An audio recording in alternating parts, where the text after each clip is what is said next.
Oke guys, perkenalkan nama saya Raffi Ahmad dan pada video kali ini saya akan menjelaskan ke kalian semua apa itu SPT tahunan pribadi atau badan. Jadi guys, SPT itu adalah singkatan dari surat pemberitahuan tahunan. Jadi negara itu tiap tahunnya nyuruh kita bikin laporan, yang dimana pada isi laporan tersebut berisi penghasilan dan pajak yang kita punya selama 1 tahun. Nah, laporan itulah yang disebut dengan SPT tahunan. Terus, SPT itu dibagi menjadi dua. Yang pertama, SPT tahunan orang pribadi. Yang kedua, itu SPT tahunan badan. Lalu di mana sih perbedaan dari kedua SPT ini guys? Nah, jadi pada video kali ini gue bakal jelasin perbedaan keduanya juga. Yaitu yang pertama pada SPT tahunan orang pribadi. Nah, untuk SPT tahunan orang pribadi itu dibagi menjadi 3 lagi. Ada 3 formulir ya. Yang formulir pertama ada itu formulir 1770 SS. Yang kedua formulir 1770 S saja, dan yang ketiga formulir 1770. Nah, untuk formulir 1770 SS itu untuk wajib pajak dengan penghasilan bruto tahunan kurang dari atau sama dengan 60 juta dan hanya bekerja pada satu pemberi kerja saja. Contohnya bekerja pada satu perusahaan saja atau bekerja di bank dan lainnya mungkin. Nah, yang kedua itu formulir 1770S. Jadi formulir 1770S ini adalah formulir yang dikhususkan untuk wajib pajak dengan penghasilan bruto tahunan lebih dari 60 juta atau bekerja pada 2 pemberi kerja atau lebih, misalnya ada kerja sampingan, itu termasuk hitungan dari SPT tahunan juga. Nah, yang terakhir adalah formulir 1770. Jadi formulir 1770 ini dikhususkan untuk wajib pajak dengan penghasilan dari usaha atau pekerja bebas, penghasilan dari luar negeri atau disebut dengan WFC guys. Nah, atau jenis penghasilan lain yang tidak dapat menggunakan formulir 1770S atau SS. Nah, yang kedua itu ada yang namanya SPT tahunan badan.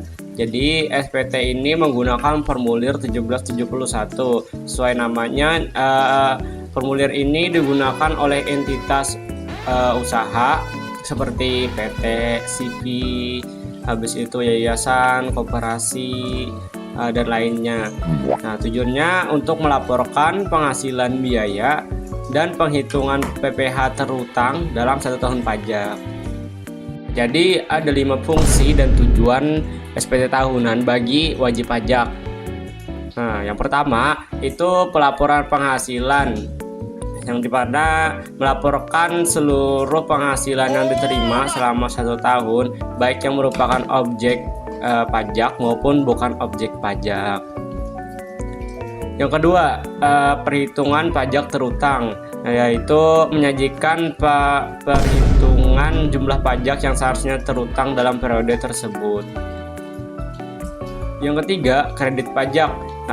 Jadi melaporkan, jadi SPT tugasnya yaitu melaporkan pelunasan atau pembayaran pajak yang telah dilakukan, termasuk pemotongan atau pemungutan yang telah dilakukan oleh pihak-pihak lain seperti perusahaan tempat bekerja.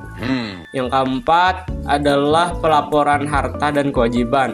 Nah, jadi wajib pajak juga harus melaporkan daftar harta dan kewajiban pada akhir tahun pajak. Dan yang terakhir sebagai alat kontrol, yaitu berfungsi sebagai alat wajib pajak untuk memastikan kembali bahwa jumlah pajak yang dibayarkan sudah sesuai dengan kewajiban yang seharusnya.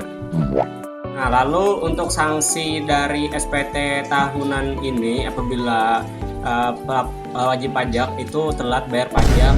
Nah, ini dibedakan menjadi 2. Yang pertama untuk SPT tahunan orang pribadi itu dendanya 100.000. Sedangkan SPT tahunan buat badan itu dendanya 1 juta. Misalnya wajib pajak itu bayarnya kurang, jadi itu juga didenda, yang dimana pemerintah mengenakan denda berupa bunga sebesar 2%.